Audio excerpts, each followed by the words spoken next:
Maqaan kiyya Alii Ibrahim jedhama. Alii Ibrahim haadhaan tana walgahii qeerroon goote kanarratti yaada miidiyaa keenyaaf nu dabarsitu qarqaarsa uummata keenyaa sagalee uummanni keenyaa akka dhagahu miidiyaa kanaaf tumsa gochuu qabna akkam maalirraa jettu tumsa gochuu dandeenya. Wanni asirratti qabu duraan dursa qeerroonni keenya guyyaarraa walgahee waa sadii irratti xiyyeeffateeti.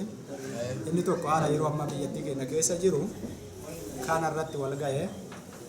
Inni itti aanu immoo haala tokkummaa wama kamiifiyyuuf qopheessuu waan Oromoo gabroomsaa kamiiyyuuf qopheessuudhaaf walgahee.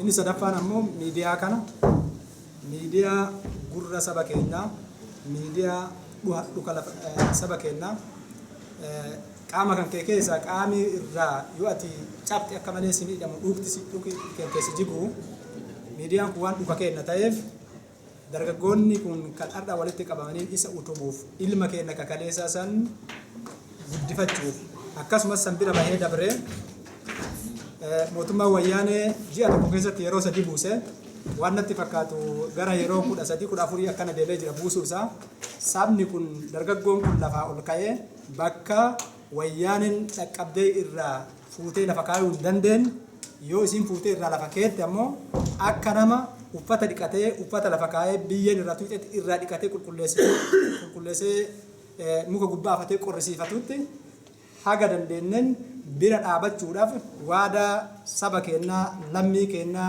miidiyaa keenyaa dhaabuudhaaf kanaaf walitti qabamnee jirra. Haalli nuti walitti qabamnee isa kana fakkaata. Hedduu galatoomii Aliyyee Booltan irraa magaalaa Booltan irraa itti aansuudhaan Ibro yaada kennattu dabalataa miidiyaa uummata Oromoo sagalee uummata Oromooti. Illee yaada kana waa'ee miidiyaa akkamitti gargaaramanii bifa dargaggoo kana godhanii miidiyaa Oromoo kana akkamitti gargaaran isa jedhudha. Karaa baay'eedhaan gargaaruu dandeenya jechuudha miidiyaa kana. Fakkeenyaaf yoo intarneetii keessa inni yoo namni kaardii adda addaa qabu jechuudha OMN sappoorti kan jedhu hin jira intarneetiidhaan namni ilaaluu ni dandeettanii karaa sanillee gargaaruu dandeenya.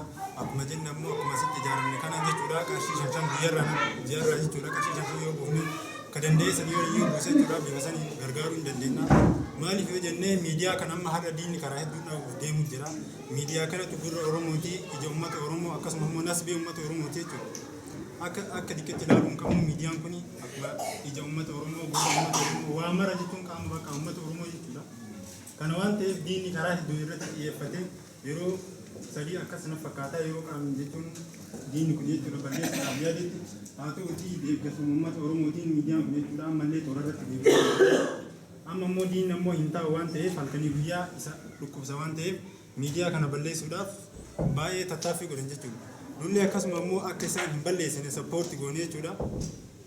Haga dandeenye jechuudha miidiyaa kana bira dhaabannee gargaaruu qabna jechuudha gama dargaggoo har'asitti wal geenye kana yaadna hin dabarsu kanuma galatoomaa.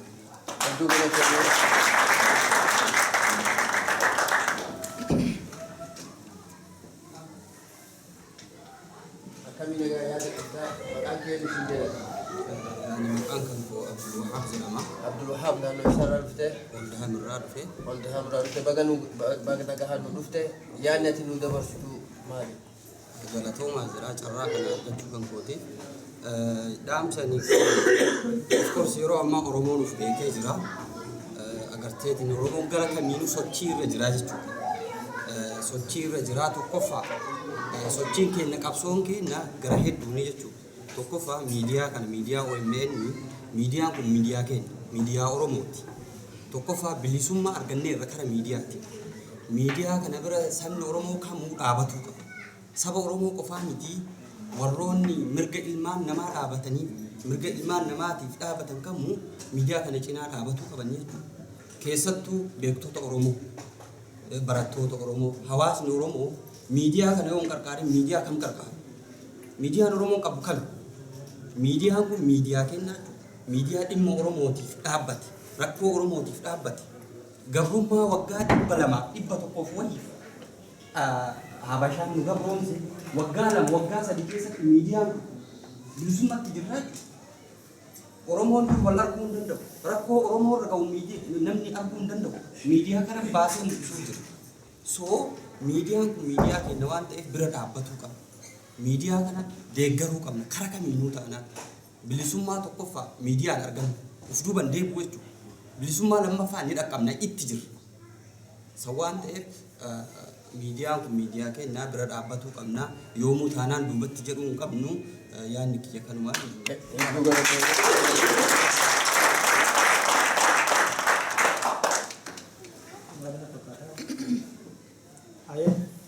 Galatooma hundi keessaniyyuu du'aayin barannee du'aayin cufnaa wanti takkatti isin jedhu gaafa yaamichi isin dhaqqabe gaafa iyyan isin dhaqqabe akka namni horii irraa bade haala caqasal kan akka inni bineensi nyaatee yisiisu kan akkasitti rafaa bula wannaan keenya isaa waan isin dhaqqabaa taa'anii ta'etti yoo gorgoren ta'e waliin kattaan amma kana gara maanguddoota deebisaa waan du'aayin baname kan har'a fuulli keessanii hin bareeda galatuma maatii Kancarina.